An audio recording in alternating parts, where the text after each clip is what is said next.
So, welcome to Northern Powerhouses, our business success stories series of interviews, where we discuss with local business leaders their backgrounds, their successes, and their challenges, and what's really driving them forwards. And this afternoon, I'm delighted to have with us Mark Bauer, who's the Executive Creative Director at Woven Agency. So, firstly, Mark, thank you for coming on board. And if you'd like to introduce yourself and Woven, what you do, how you help people, that would be wonderful.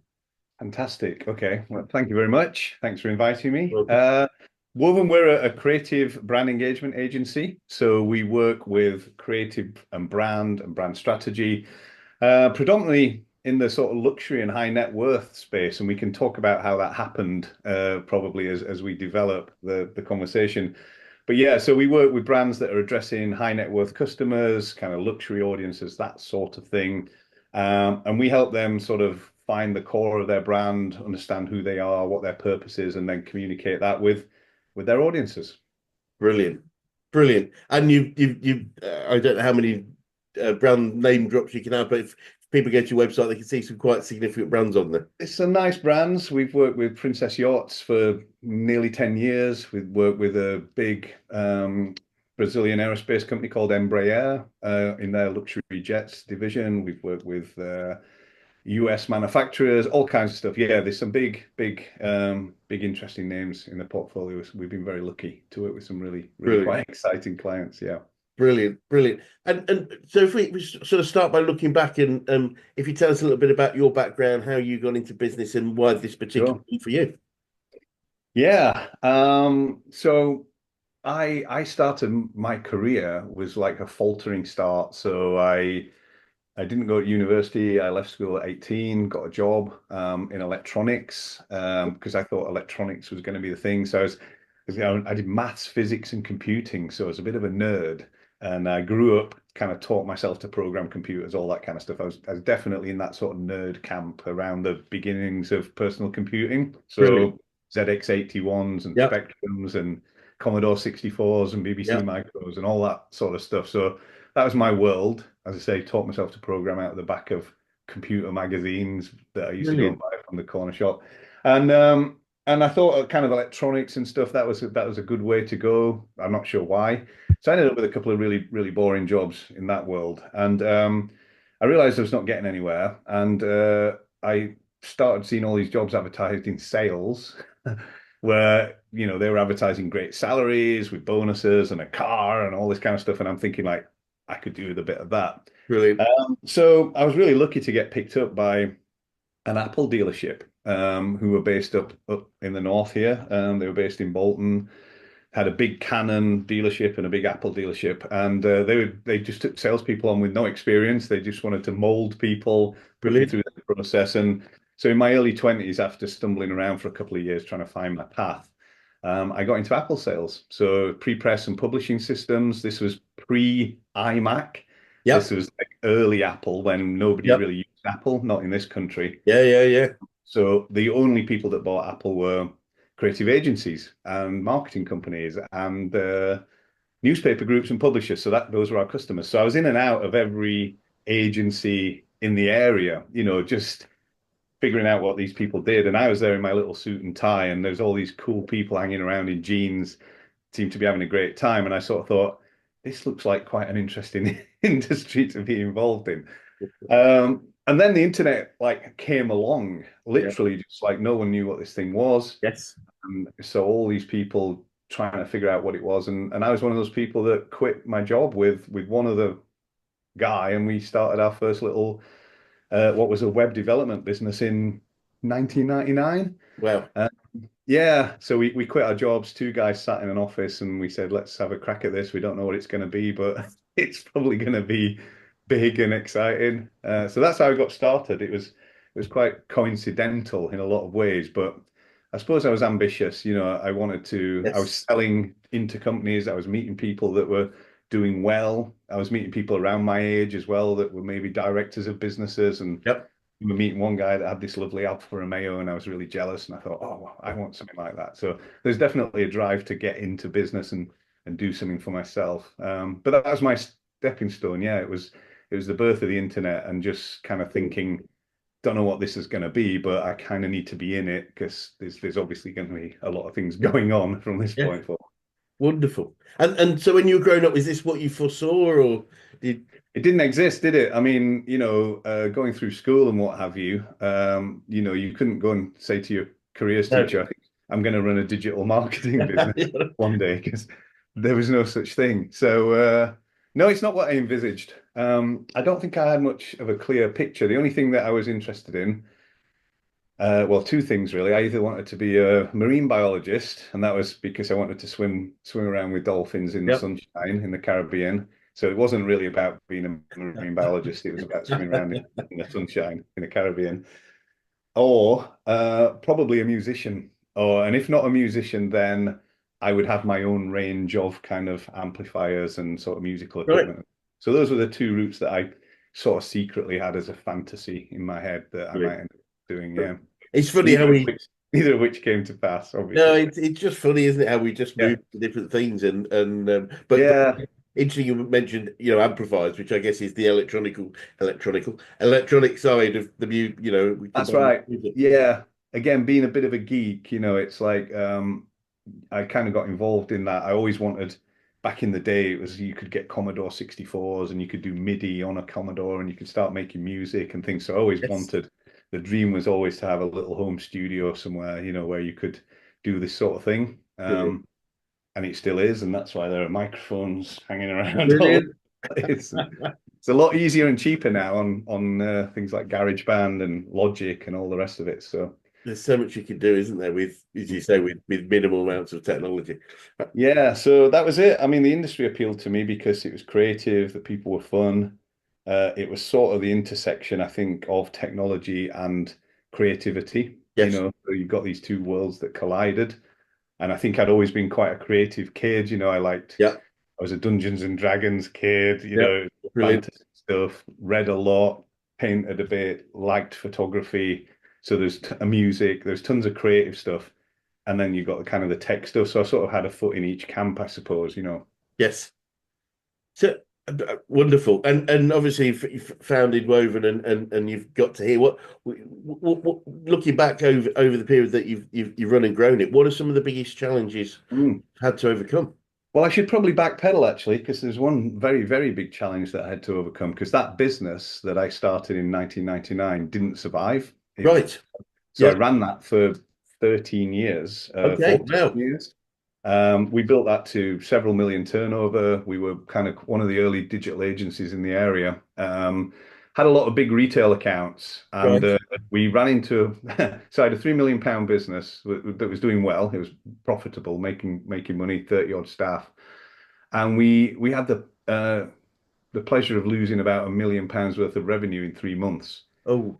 across three or four accounts that just literally went one after another like dominoes. So Yes. we went from a 2.7 million turnover with 600K profit to 1.7 million Oh.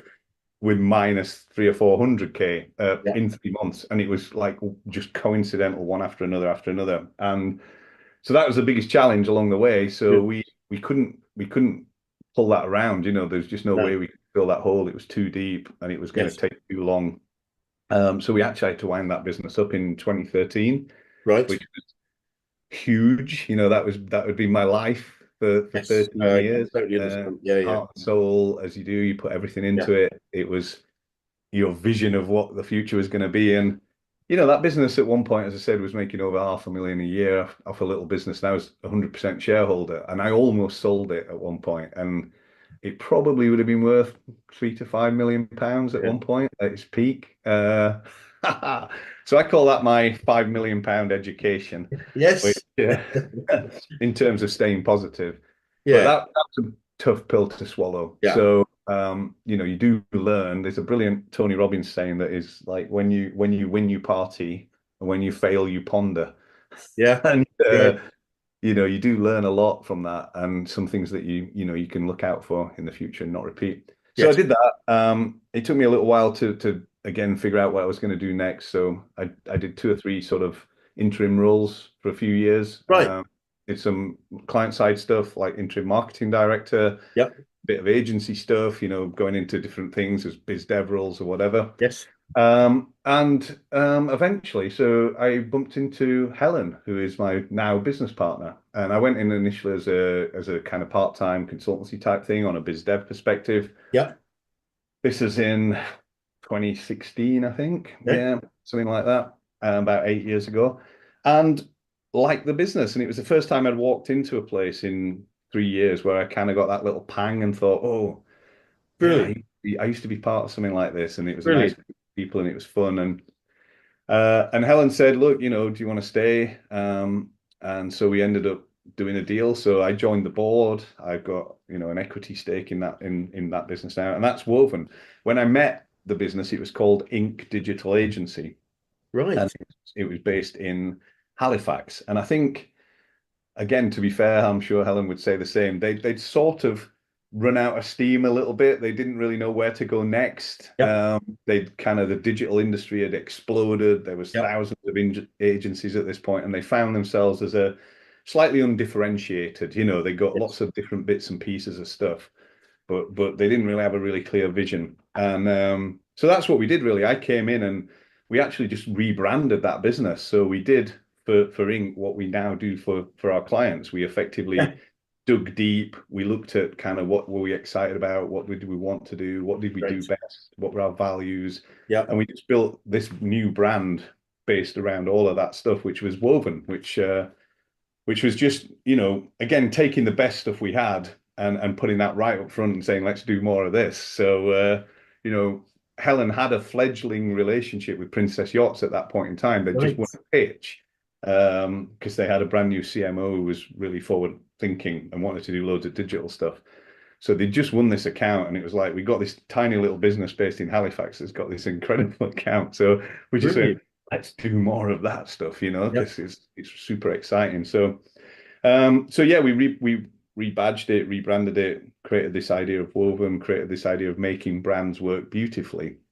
And one of the things that I had learned from my previous experience was it's like we were just so undifferentiated because when I started that business, I didn't understand positioning and I didn't understand, what a real brand was. It was Yep. like we just picked a name and got on with it. And then we Yep. got all these different clients from all these different sectors. And it's like, well, who are you and what do you do? So I said I'd never have an agency that was that undifferentiated again. I Yep. would want a Brilliant. clear positioning in the market, like a reason to exist, Yep. So that's what we built with Woven. We positioned it as this thing that, brings together effectively the best of what a traditional creative agency would do with our kind of at that point 15 years of digital experience, but now 20 odd years of digital experience. Now we're another 8 years down the road. So that's essentially what it was. And at the time, there were very, very few agencies doing what I would call proper high-end creative Right. with that sort of level of digital pedigree underneath it. Yep. Yeah. I Yeah. mean, the market's caught up again a bit. I think over the last 8 years, there are now more luxury agencies and there are more good digital agencies that can execute really great creative, but still not that many. I mean, if you look Yeah. at our website and you look around the marketplace, if people see what we do and we get ourselves in front of the right kind of clients, they just recognize it straight away. Yep. Yep. So the difference is you can't tell people you do this if you're not doing it. Yeah. So you can't say, "Hey, we're great at creative," and you look at the website and it looks like a dog's dinner. So Yeah. and there's still a lot of that around, unfortunately, in Yes. digital.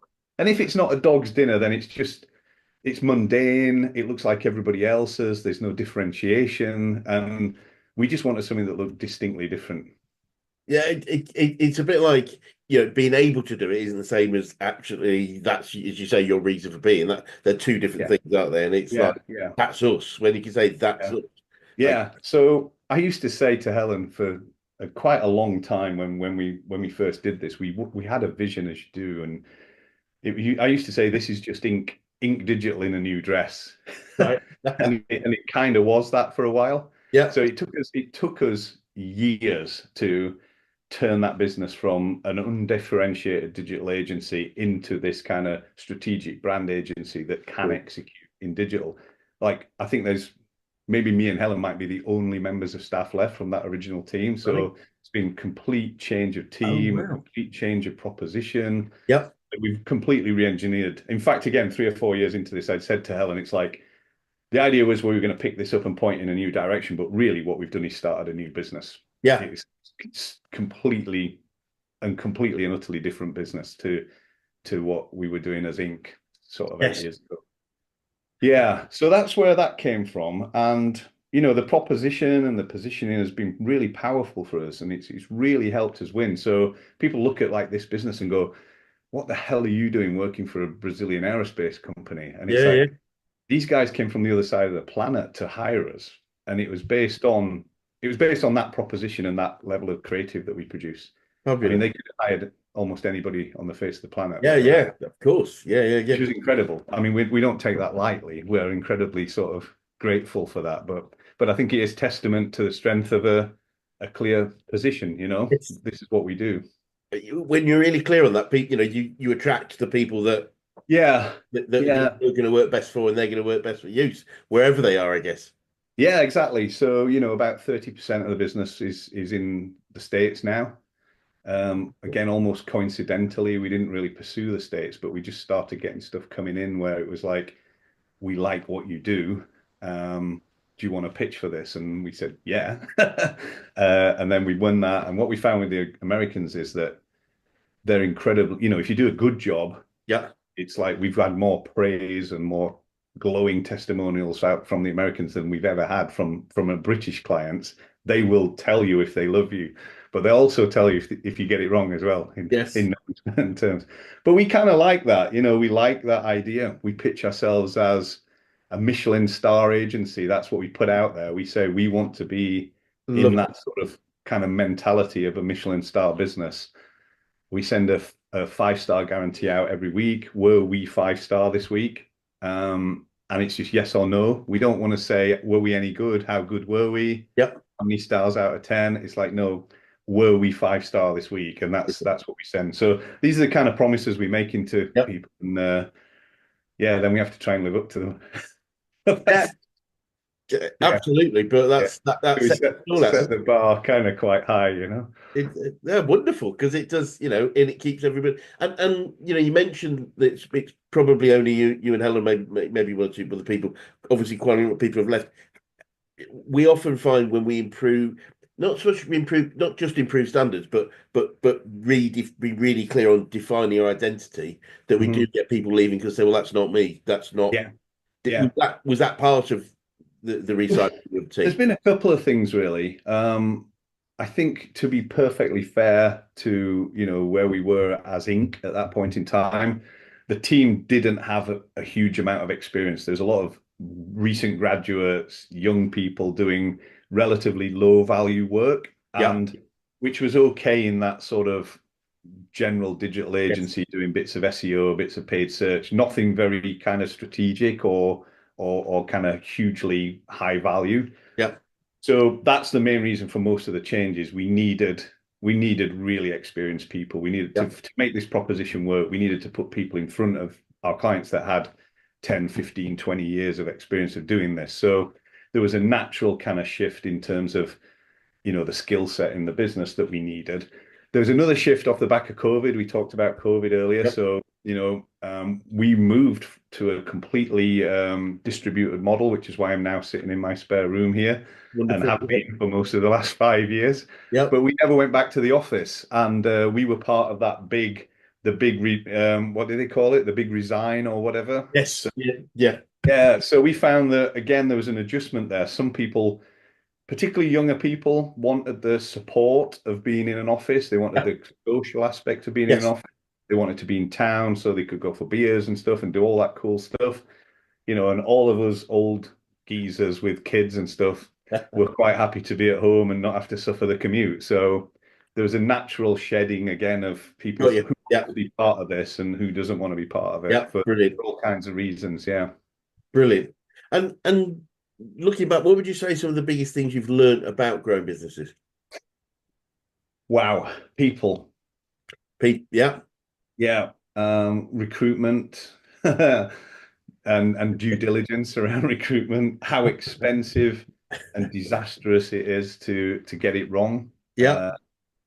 Oh God, yeah, and so many times I we can got it I wrong. can see horror stories flashing between you. I didn't Yeah, feel a need to share, but it's yeah. yeah, yeah. No, no. I mean, we've just been bad at it in many.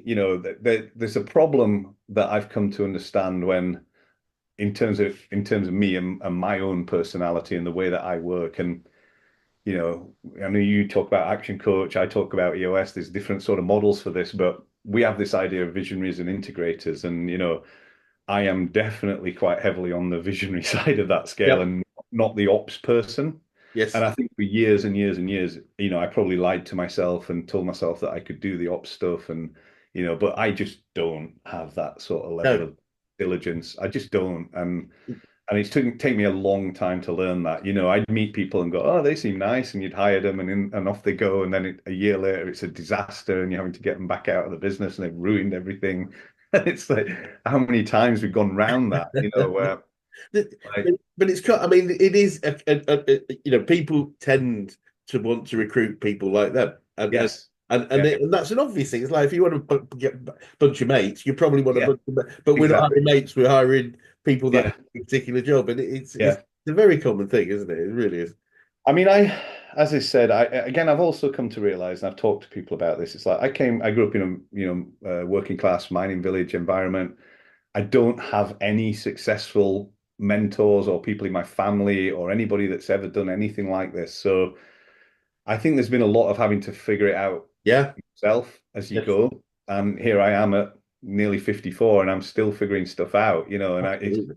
takes a long time to realize that the level of diligence and seriousness that you need to have about some of these things. And I think in the past, I've kind of been a bit like, almost had too much faith in kind of instantaneous sort of judgments and things like that, and not had the sort of diligence to sort of do that. And I think me and Helen have now finally got into a groove where we've recognized each other's strengths and Great. allowed each other to play to those strengths as well. I think when we first got together, it was a bit confusing, like Yeah. who's doing what and the previous owner, and now I'm here and all this kind of stuff. Not that it was ever an issue. We worked together really well, but Yeah. we just kind of never quite got the clarity that we've got in this last few years. Brilliant. So yeah, just trying to get into your lane and do what you're good at, and make sure you've got really good people around you. Clearly, they're all cliches, but they're cliches for a reason. Yeah, absolutely. I think I found the biggest challenge with many people is this idea that, and I think Brian Tracy came up with the sort of the simple concept of the best organization, most effective organizations are those where most people spend most of their time doing the three things they really love and they're really good at, Yeah, yeah, and don't do the other stuff. And it's almost mm, feels, there's a guilt of yes, doing stuff that we think we should do, where yeah, somebody else will love that stuff. It's like I can't give it to them because I don't, that feels a bit bad. But they're probably there's someone out there loves that yeah. crap that we see as crap. They go, oh yes, please give it Yeah. to me.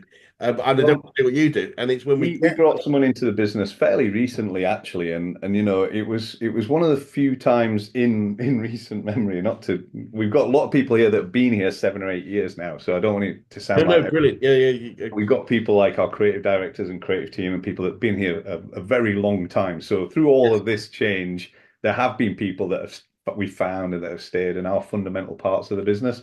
But there's been a lot of kind of trying to find those people along the way as well. yeah, So there's been a bit of each. But I think when you find someone who really, as you say, that understands what they're trying to do and they know the job and they love the job, then it just feels totally different. And yeah, we recently brought someone in on a finance function, having gone through all kinds of permutations of in-house and out-house and different accountants and all this sort of stuff. We brought this person in reasonably recently, and they just dropped into this role, did exactly what we expected them to do brilliant, and more, and brought ideas to the table. And we brilliant. went, that's what it's supposed to look like, But how often does that happen? It's not that common. It's not. It's So we've developed this another. We like metaphors. We like telling stories as we do with brands. great. But so we've got this idea now that if you imagine someone that's really great at snowboarding, you see them, they're skating down the hill, they're having the time of their life, they're doing backflips, and it just looks easy. It's easy and they love it. Yep. And that's what we want it to look like. And the alternative to that is someone's face down in the snow with two broken wrists. And that's what it's like when it's not working. And it's like it's painful and it's horrible and it's cold and nasty and so it's like, can we find the people that are doing the flips and loving it? Because if we find them, then this is going to be a lot easier and more enjoyable for everybody. It's funny you use that story. So I ski a lot, and Okay. I remember Yeah. many years ago we lived out. I was lucky enough to have 2 seasons out in Canada, skiing, Yeah. and the guy that was the general manager of the hill, it was a very small hill in the interior of British Columbia. He was an ex-professional not bump skier, but they called them hot dog skiers at that time. It was really early days when they were doing flips and Right. tricks Right. on skis, Mm. and uh, so he was, and he'd go, he just have one run. He'd go out for a day, just have one run because he was just so Yeah. good. Yeah. He thought he might try snowboarding. So this is where we're coming to. So Right. he thought he might try. He said, I tried it. I tried it one year. I went straight on my face and broke one wrist. Yeah. Tried it the next year. Straight on my face, broke. Not do, I'm sticking to what I'm good at, which sort of very much Yeah. about the story was this guy was Yeah. an amazing skier, but why was he trying to snowboard when Mm. you know Yeah. stick to your I lane? read something in a book on hiring. I can't remember which one it was because I've tried GPS to. signal lost. Excuse me, sorry, my phone's gone. That's all But right. yeah, Do sorry. read a lot. So you I read? do read a lot of business books, and I thought this is a fantastic tip for hiring because we've never done it. And it's, if you say to someone, "Can you ride a bike?" and they go, "Yeah, I can ride a bike," and you Yep. go, "Oh, great." And he said, "Give them a bike and say, go on then, show me." It's like go and ride around there, and that's totally different. And I was like, "Yeah, we've not really done that. We've kind of gone, can you do this? Yeah, well, yeah, I can do it, and I'm brilliant at it. Okay, here's loads of money. Off we go." And Absolutely. Yeah, yeah, showed. so yeah, back to that question. One of the key things is people. We look at what Yeah. makes world successful. People by people. We're really good at pitching. We've got a fantastic creative team. We're good, good on camera. We know what we're talking about. I hope we're reasonably nice people as well, which seems Yep. to help. Try not to have massive egos. I know I'm kind of blowing our own trumpet, but you did ask me to Good. do I did ask you to. I want you to. it. Yeah. So That's confidence. That's not egotism. yeah. No, In my I opinion. don't think we are. There are some egotistical people around sort of the world of marketing and agencies, and but I don't think that's us. That's not our vibe. We're very kind of relationship focused, I, and I believe the definition it's a confidence and arrogance. So confidence is we're the best in the world. Arrogance is we're better than you. I know that sounds silly, but it's just like we yeah, can be the best in the world, and you can be the best in the world as well. Perhaps in your particular yeah, area, what you do, yeah, but we don't have to be better than you. That's yeah. arrogant. That's a different Well, measurement. we have it built into our values again, and it's there's a like a humble, be humble sort of element Yeah. to this, and it's almost expressing what you've just described. It's like, yeah, we can be world class, we can be experts, we can be really really bloody good at what we do, but you don't have to be a dick about it, kind of thing. You know what I mean? Absolutely. Yeah.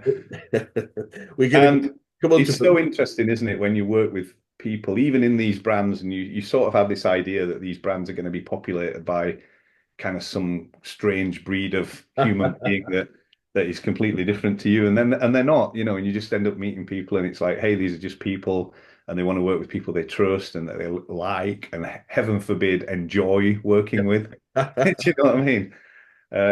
So It, yeah, it's crazy, isn't it? What is what is virtuous? What the best thing? You just seem to think it can't be right. It's yeah, the too good to be true type situation, which isn't. yeah, If it's too good to be true, it probably is yeah. great, and that's okay.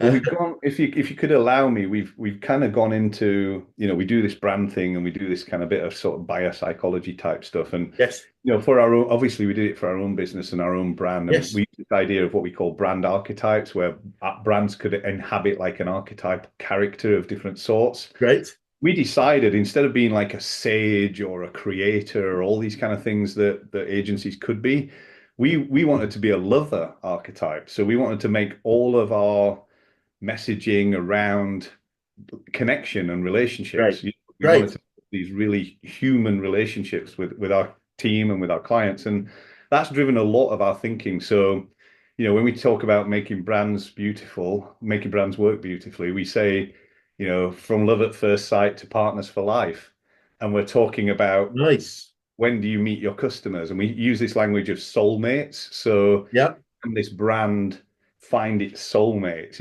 What is the soul of this brand? Does it have a soul, and can we give it one if it doesn't? And then, so how does that feel to your employees, your customers, your supply chain?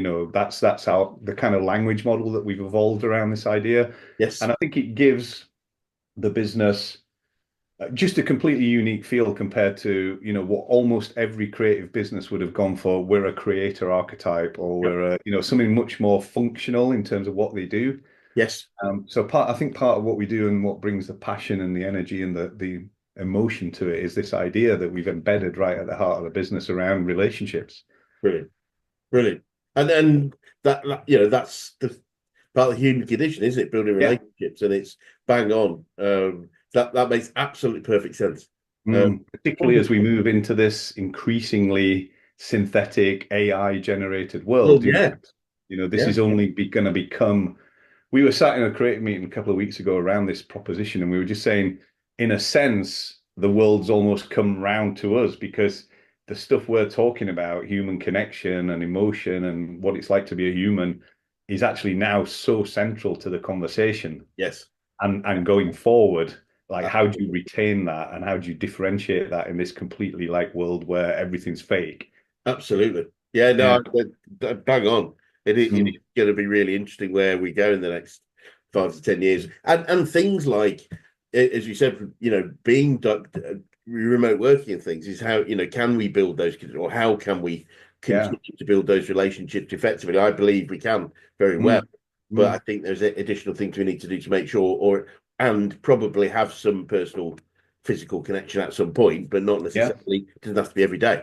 Um, Absolutely. It's going to be a hybrid future for sure. yeah, Again, without doing any trumpet blowing, please do. I told you it's good. I, I do have, there's a book coming out very shortly. It's in final edit. We've just Oh, been signing off wonderful. the cover today. And it's called Brand 3.0. Um, and effectively what it is really the story of my journey in tech in some way. It's like I was around pre-internet, which you Yeah. could call Brand 1.0. Yes. Then we kind of went into this digital world, which we're sort of still in, but you call that brand 2.0. So that was kind of the transition there. And then I think we're on the verge of like a whole new transition, which, is this 3.0 world where, you've got this AI stuff, you've got AIs embedded into humans, you've got Yeah. Neuralink, you've got all this kind of crazy stuff going on. And it sort of feels like it did in the late 90s. It's like I think it's going to be as big as that again. Yeah. I think this is not just a continuum, it's like a step change. Very much That's so. Brand 3.0 in a nutshell. So there's a Well, book going to be out anytime, great. Brand 3.0 that we've put together. So So we yeah. should keep an eye out for that. Brilliant. That's good to know. We'll make sure anyone watching, I'm sure, will be really interested. And yeah, I mean, everything I'm reading about is that the AI is going to be that level of step change. It will make the internet almost look like a little bump in the road. Not. We just don't know, do we? I mean, all of us, as a creative agency, ideas. There's the idea that a machine could create this sort of stuff, even a year ago, two Yeah. years ago, was unthinkable. And Yes. yet you look at what can come out of these things today, Yeah. and if you think this is, yeah, let's say this is 1999, 1998, Yeah. where are we going to be 20 years from now? Oh, good. Yeah. I mean, yeah. It's sort of mind blowing, isn't it? In many ways, it's Yeah, like, it's completely mind blowing. So, and again, but we're talking to brands on a daily basis that are going to have to answer that yes. question because, you Yeah, know, I get it. Yeah, I mean, and I'm seeing in businesses that I work with and interact with, some are actively interacting, and not necessarily at the deepest level, but at a reasonable level, and some still aren't. And it's yeah. sort of, I don't think anyone can afford not to at least understand how their business is affected. It's Uh, difficult to understand what to do for a lot of businesses, and I think even in our own business, it's like how do you use these tools because it's so new and it's going so yeah, fast. But I think the one piece of advice that I could beg people to listen to is don't ignore it, yeah, because I lived through and worked through that brand 2.0 transition, and we yes, literally watched business after business after business go out of business. yeah, Kodak disappeared. Yeah, 100%. Yeah, absolutely. 50,000 staff, retailer after retailer after retailer disappeared, Yeah. and it's part of what killed my previous business, ironically. And, it's like a lot of people just didn't digitize anywhere near quick enough. Yeah. Some of them were 20 years too late, Yeah. and we're still talking to people now that haven't really digitized, and Yes. they are now standing at a cusp where the whole thing's going to go woo on Yeah. another Yeah. exponential growth curve, and they've not even done anything that happened in the last 20 years yet. That's it. So there's a lot of people a long way behind the curve in terms of where they could be from a digital perspective right Yes. now. Yeah, absolutely. I mean, as you say, it'd be interesting to see what happens in a few years because I think, as you say, there'll be quite a lot of changes and for, as you say, unfortunately, business failures where people don't. Yeah. We have to change with the situation And the and opportunities, I mean, the opportunities that opened up with Brand 2.0 and digital for some people that yeah, spotted this. Oh gosh. I mean, you look at TV advertising and video content, and if I was just writing this part of the chapter the other day, and you look at what it would have cost a small business to produce. We could hire supermodels, go to the Bahamas, fly a helicopter around. Okay, we've got 5 million quid to make an ad, then great. But you can do that now. yes, Sitting in your room, you could do that. So in the same way that websites allowed, small businesses to come right up alongside big, giant, established businesses, this is going to do the same thing again, almost like from a marketing perspective and a brand building yes, perspective. You can now run like you can look like Coca-Cola, you can look like Nike, all of this stuff's practically falling to zero in terms of cost to produce. yes, of course. What do you do with that? It's almost like the only limits your imagination at this point. Yeah, yes, I think that's the key thing, isn't it? Is the questions we ask if we're asking it, what can Mm. we do? And I found that my background was in software development many years ago, and I always believe whatever if you could comprehend an idea, then it could be developed. It's not there wasn't any barrier. Yeah, Now it can be developed really really quickly because it doesn't need a lot of manpower yeah, anymore. It's just yeah. ask it the right question and it's off and running. And Mm. yeah, it is quite gobsmacking. Yeah, Whether or yeah. not it's going to hopefully we've got a few more years before it overtakes the coaching industry, but I'm not totally sure that's the case. But Neither am I. I mean, we don't want to spend the entire thing talking about AI, but it's to me, it's like if you're not really paying attention to this at this point in time, it's a bit like where we were in 1998, and like the internet. It's almost like going, "Hey, there's this thing coming," Nah, I don't want to know about that. We literally saw that for years. People in senior marketing roles going, "Oh," yeah, I actually had people say to me, "I'm hoping I can retire before this thing really happens, so I don't have to figure it out." I actually had people tell me that in senior roles. Um, and if that's what people are doing at this point, I think that was a 20-year thing that took 20 odd, yes, 25 years to yes, come through. I think this is going to happen in 5 or yeah. I less. don't think it'll take long. The ability for itself to accelerate by Yeah, self-learning is just yeah, yeah. is nuts. But it So it's is. fascinating. That's sort of some of the stuff that's fascinating us at the moment over at Woven that we're thinking about. So Wonderful, wonderful. It's a great demonstration of that strategic thinking, isn't it? It's having the time to be able to yeah, say, where are we going to be? Because if we don't know, we can't get there. If we don't, mm, sorry, have an idea, we yeah. can know, but do that.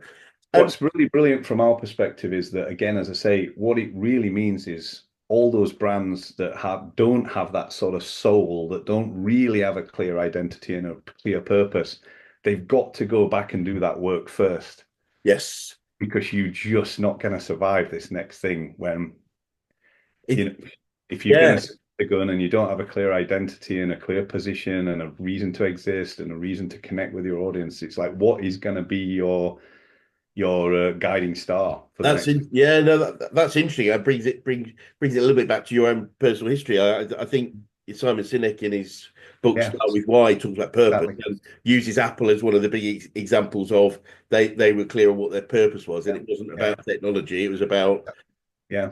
well, I'm not going to say what it was about, but it was very much they were very very clear on that. And Yeah, I mean, that's why they could transition, as he famously says, isn't it? It's like, who wants to buy a phone from Dell? yeah, Like, yeah, just Absolutely. feels horrible, but you buy Absolutely. them from Apple. I mean, they're essentially the same company in a different dress again. Absolutely. And so it really does show it's a great example of being clear on that, and therefore, as you say, ride the waves of change Mm, that we're seeing. mm, yeah. Um, I know you're aware we talked earlier about us being being a business coaching organisation. I'm keen to know who the best coaches you've worked with, whether Mm. that's business, sport, life in general. Who's had the biggest influence on you? I would say, certainly from a business perspective, in that first business, we did take some investment. We went out to an angel network. Yeah, So I think it was Yabba, Yorkshire yeah, Business Association, which I don't think exists anymore. But and we met a guy called Andy Jones, who was a very experienced businessman. He'd already sold one business for 10 million or something. He made a lot of money. And he was a different character to us. He was a businessman. We were yeah. kids messing around with this marketing internet sort of thing. And he was fantastic for us because Brilliant. he brought like a sense of like maturity and operational kind of and proper accounts and all that sort of stuff. So, and Andy was fantastic. In some ways, he was, wrong for that business because again, if we'd have put a set of values together and put this guy next to those values, he might not have been Yes, well aligned. yes. But we could learn things from him in terms of what it is to run a business. And he was amazing. He was in the business for 4 or 5 years. We eventually bought his shares back out, and he did quite well out of it. So we're still in touch today. Oh, Um, brilliant. yeah, but he was an amazing early influence in terms of just helping us kind of grow up a little bit as a business, and you know, not Brilliant. bugger off down the park drinking cans of beer in the afternoon and all that, thinking we were cool being in an agency in our 20s, all that sort of thing. He used to walk in and there'd be people because it was kind of quite a cool bohemian environment back then, and lots of young people because we were only our 20s and 30s and what have you. So um, and he used to walk in and he'd say things like, "Is that person wearing a hat indoors?" Wonderful. Oh, Yeah, brilliant. yeah, it was just a complete clash of cultures. Yeah, like, yeah, what's wrong with that, Andy? And for whether it's Randy or anywhere else, do you have any favourite quotes or sayings that you catch yourself using? Oh gosh, crikey! I've got loads. I I love would imagine quotes. you've got a few. I've got shelves full of books over here, as you can see. It's like I've been reading this stuff for years. I used to love one of Andy's because he was great. Again, he came from that big business world, and I'm sure he heard all these in his big business meetings that he went to. And I remember him saying one day, when the tide goes out, we'll see who's been swimming with no shorts on, which I always liked. I quite like that. Yeah, I Yeah, can. yeah, and I don't think that was relevant to us that much, but I just thought it was funny. Yeah, And I like another one of the other ones that I really like is the time to fix the roof is when the sun is shining, yes. which I think is really, yeah, I don't bear that in mind as much as I should sometimes, but I think it's very, very wise to do the stuff you need to do when you've got the I resources to agree. do it and things are good, as opposed to clearly wait until it's an emergency to I fix things. agree. Yeah, And no, that pertains again, particularly, I think, to things like people decisions or difficult decisions that, yeah, again, as nice people, when you're trying to manage a culture, yeah, sometimes you put things off because you don't want to rock the boat or you don't yeah. want to have a difficult conversation. And it rarely gets better. I mean, a couple of times I've seen it get better, but not that many. Yeah, unless we're skilled and effective at performance management, Yes. performance Yeah. can be changed, but Yes. it's a challenging process, I think, because what Yeah. we're typically changing is attitude rather than skill. Yeah. Skill can Yeah. be taught, that's not a problem. It's the attitude, and that And really is an issue I think that's one of the biggest problems that we've had and I've had personally is that, again, if you're the entrepreneurial mind, the person that's trying to drive the business forward, you're not always a great people manager. yeah. You kind of have that sort of expectation that well, that's what it said on your CV, so get on with it. Sort of thing. Do you know what I mean? Yes, I So do absolutely. It, yeah. it's something actually funny enough. We're doing a lot of work on it at the moment, and it's come a lot from our founder, Brad Sugars. The idea that over, he believes over the last sort of 10, 15 years, eh, most people have moved towards wanting to be seen as leaders. They want to be leaders. In fact, he did an event, one of our larger conferences, and sort of had 1,000 people in the room and said, leaders in the room, and almost all the hands up. And then he said, "Where are the managers?" And it was like, 5%.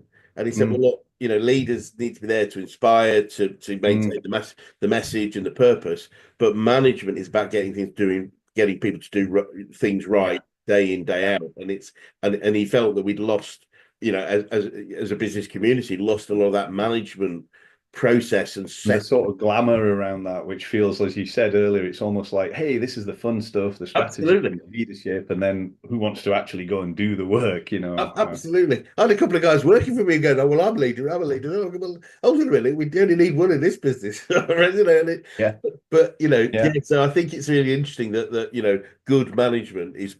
procedural, it's regular, it's structured, and it Yeah. gives high performers a structure to perform. And that's a great thing as well. So, I but think it's so hard to find that in small businesses as well. You know, again, it's like small businesses, chaotic, things are happening fast.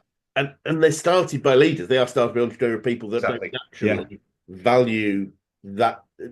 Is it value the right word? But don't necessarily associate themselves with that sort of structure. But Mm. but we need to bring people in, or at least, or Yeah. have those skills ourselves for a period to make sure that we're getting the teams to grow and I think effectively. you're absolutely spot on. And I think again, it's one thing that I would say, reflecting on that we've been weak at, in the past, as I say, you end up with this leader-led business and Yes. it's all forward motion and there's not this kind of framework in place Yeah. or skill set in place to develop people. And we certainly could have done a much better job of that over the years for sure. I actually bought a train set a while ago, and I'm trying to spot where it is at the moment. I often describe it as the leaders. If you imagine a train, and there's the engine and the train Mm. being the team, the engine Yeah, being the leaders, and yeah, what without management we have an elastic coupling, and the train goes off and leaves the team, and then at some point the carriages come crashing back into the yeah. backside of the, And generally crash as and well. there's a definite crash, rather than management gives you that fixed Mm. structure, solid That's, linkage that says, "Look, we're going to do this is where we're headed, but this is mm, how we're going to do it, and this is what we're going to do every day, every week, every month." yeah. So it's fascinating, but it isn't something that entrepreneurial people really, and Mm. you I would believe, thinking about it, I don't think it would be a successful business to make it management led from day one. It has to be leadership led and purpose led Yeah, from day one. yeah. You But kind of then, need that vision, that kind of mission, all that kind of stuff, and the energy to go that way. But then there's things that have to happen, And absolutely, it's that backfilling, I think. And yeah, and I know you're well read. We're talking, you obviously identify this work. What if there were one or two key business books that you recommend personally? What would be your favourites? that's a really good question. Even though I have read hundreds of these things, I suppose I'd have to say Traction, wouldn't I, by Gino Wickman. Yep. Interestingly, I mean, that's why I am involved in that world, is because we did put EOS into Woven 6 or 7 years ago. We were Great. introduced by our accountant, walked in and went, "You should read this, Mark," because it's all the stuff we just talked about, isn't it? Yep. It's like, how do you take this kind of visionary energy and actually get it, embedded into a business so that things can actually get done. Brilliant. So that's got to be one. I've got to say that. Yeah. So No, that's it is. It really, really is good. And I mean, I've got a ton of books on branding and all that sort of stuff. So they are things that have helped me sort of develop the offer and understand what brands are and all of that. But I think, one of the things I've talked about so much, you already mentioned it, is start with why. In yeah. terms of like what I mentioned around Woven, I mean, we'd already done that and we already understood it. So when I saw Simon Sinek's TED Talk, and it was like, bang, that's Yeah. the Brilliant. best description of what we're doing that I've seen anybody kind of produce. And so yeah, we talked about that a lot. We've referenced Start With Why in our brand model. We've used it to help people find sort of that differentiation, as you said, between kind of like, why are we doing this, as opposed to what are we doing and how are we doing it. Yep. And it's amazingly simple. And he's rightly, the success that came off the back of that. It's such a beautifully simple way of encapsulating quite a complicated idea. 100%. Yeah. 100%. And as you say, I think I'd say lots of businesses, but I think business people got this idea, as you say, it was bringing what people believe to be true, not across business, but some businesses, Mm, and said, mm, yes, that's it, that's what we do, that's yeah, what we're trying to be. We're trying to be different. We're trying to communicate yeah, to people that we're not yeah, doing it because of yeah. it's why it is that why we do what we do, not Mm. what we do or how we do Yeah. it. It's So why. the thing is they were trying to differentiate at the version at the level of kind of what you do Yeah, what and how. and do it how we do it. Like, oh, we're accountants, we're really great at accountancy, but we do it like this, you know. Absolutely. And again, it's quite trivial when you actually hear it like that, isn't it? It's Absolutely. yeah, you're differentiating at the edge, at the outer level, as opposed to something that's quite central. So then you get a Patagonia or you get these Yes, businesses that are really purpose driven and they just seem to go from strength to strength to strength because people have an emotional connection to that brand, you know. absolutely. And yeah, Yeah. no, I totally agree. Mm. Totally agree. So that sort of stuff, and then I've been through. I mean, I'm going to say this, even though it's incredibly controversial at this point in time, but I am on my second listen to the Elon Musk biography Yep. by Walter Isaacson, who also did the Steve Jobs one, which was one of my favorite books as Yes. well.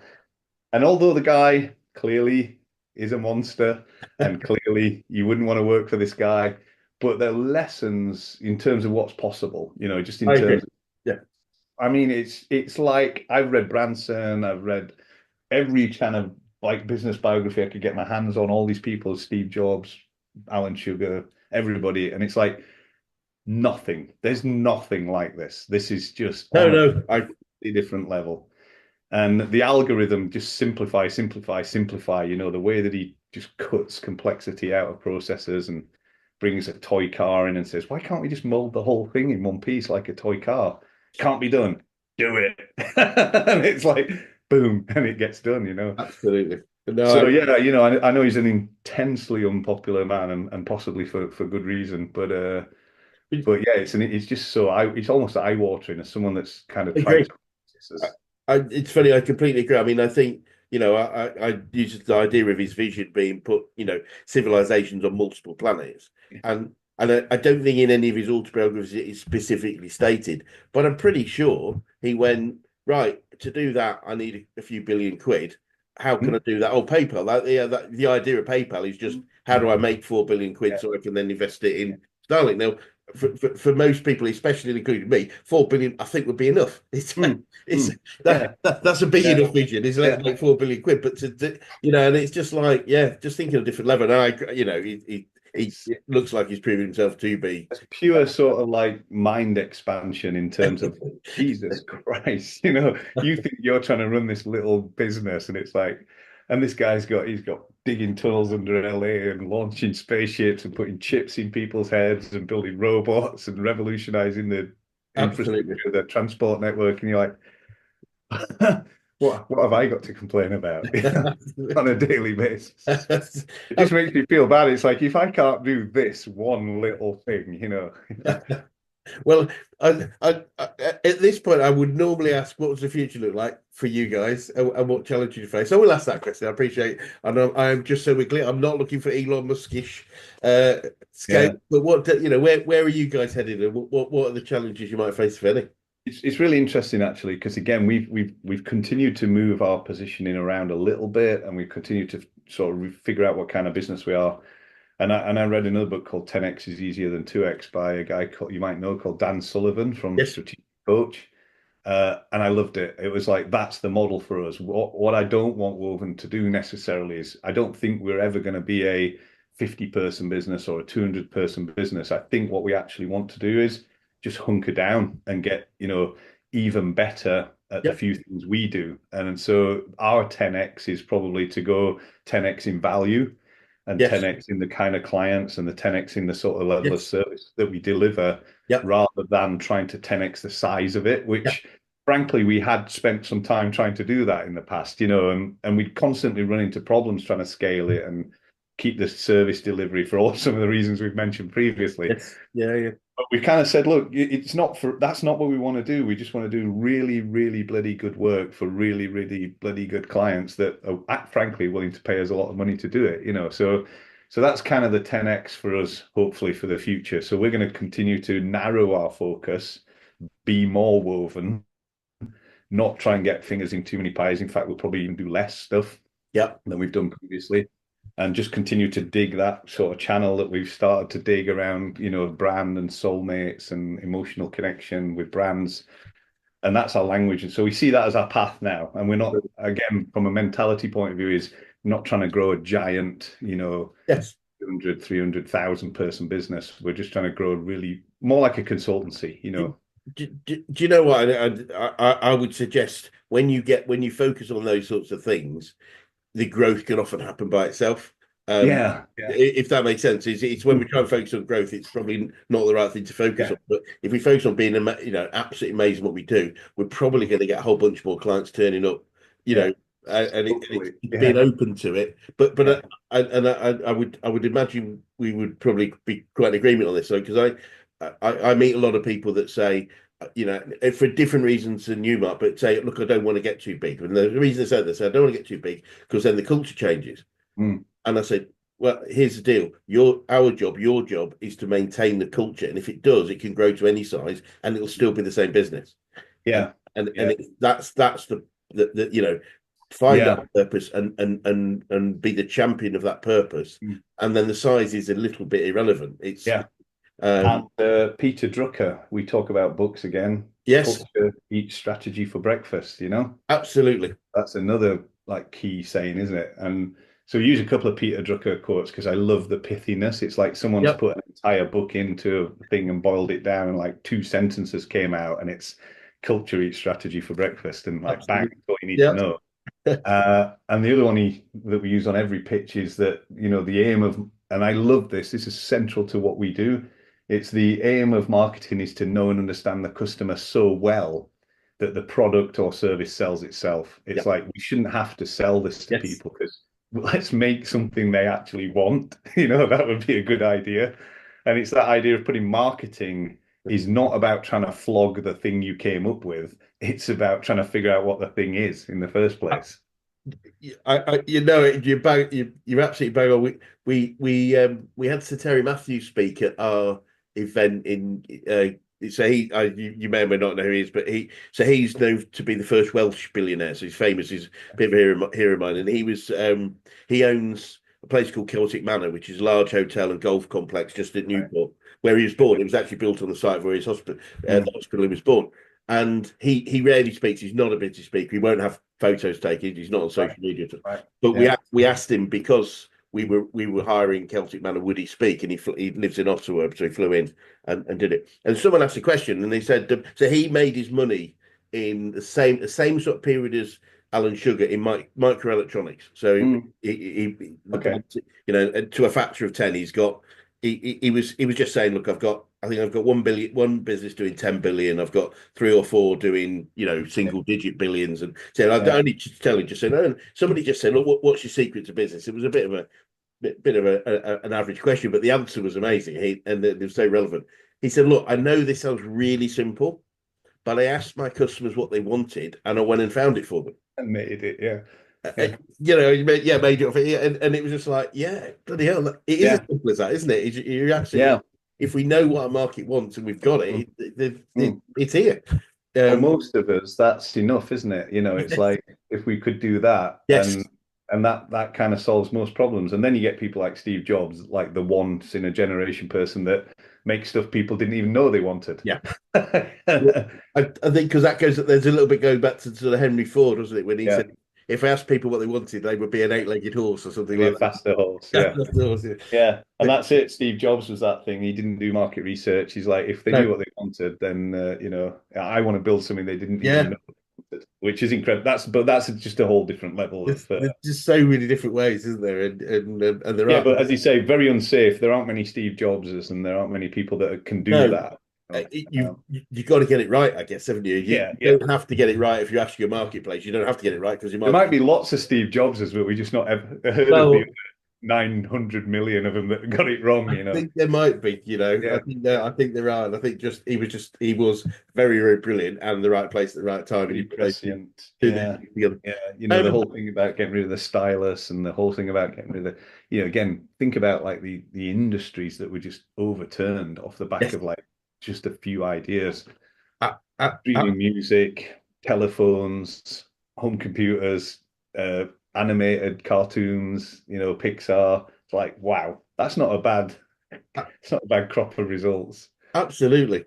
Uh, Yeah. and yeah, I mean, just seeing that happen, and the fact that now, Apple primarily are a media Yeah.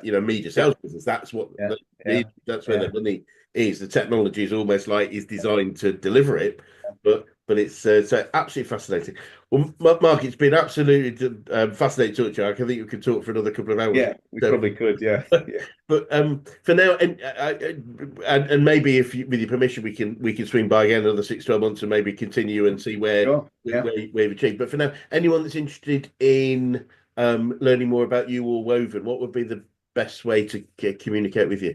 I mean, I'm on LinkedIn, obviously. Woven, www.wovenagency.com. That's the main hub for the website. Obviously, we're on all the usual socials, so we're all over Instagram. Instagram looks quite nice. I think we kind of curate our content quite nicely, as you would Brilliant. expect from the conversation. So yeah, I mean, I would just encourage people to check that out. Really, I think the work speaks for itself. There's some nice case studies on there. We don't have a landing page for the book yet, the Brand 3.0 book, but that's going to be up there soon. As I said, I was literally signing off cover designs this morning and trying to Brilliant. get it finished. So we're really excited about getting that out into the marketplace. So keen, that will be the next thing that people see in terms of a big piece from us, I think. Brilliant. We'll keep an eye out for that, and Yeah, I'll be getting a coffee myself. So, I'm sure um, I'll send you a copy. Yeah. please, I will Yeah. definitely be delighted to buy it. But for now, thank you so much for your time. No, appreciate that. Thank you. Thank you.